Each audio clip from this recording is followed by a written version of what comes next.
Chaque citoyen doit se sentir responsable du devenir de l'ensemble dont il est solidaire et répondre à sa propre conscience. Ai-je fait ce que je devais? Me suis-je forcé de faire mieux chaque jour? Félix Houphouët-Boigny.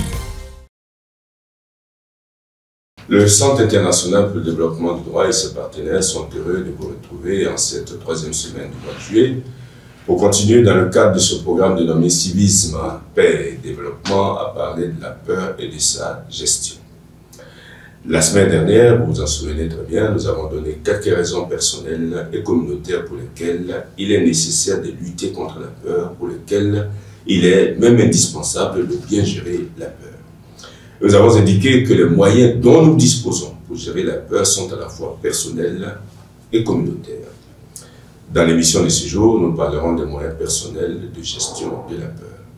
Et souvenez-vous, nous avons dit que les moyens personnels sont ceux que chacun de nous peut utiliser à son niveau pour gérer la peur. Quels sont ces moyens personnels?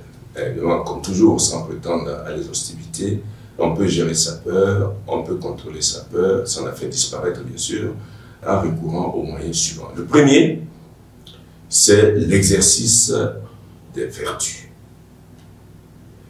La vertu, nous l'avons déjà indiqué dans les émissions passées, est une disposition habituelle à faire le bien.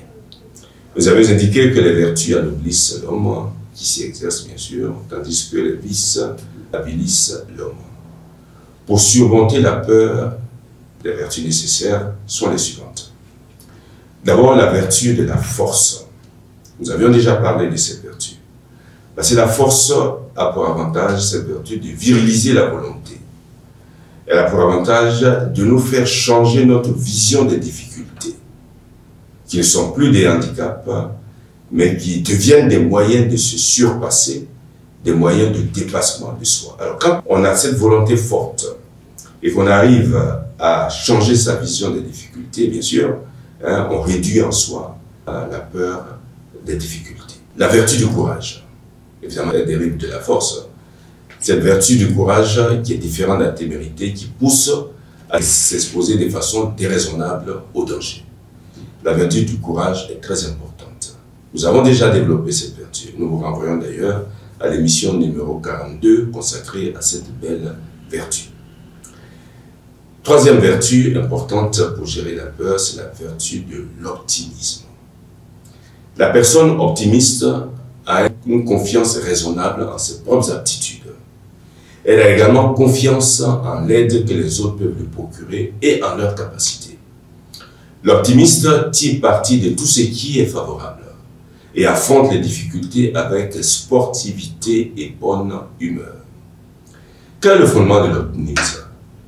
Le fondement de l'optimisme, c'est la confiance.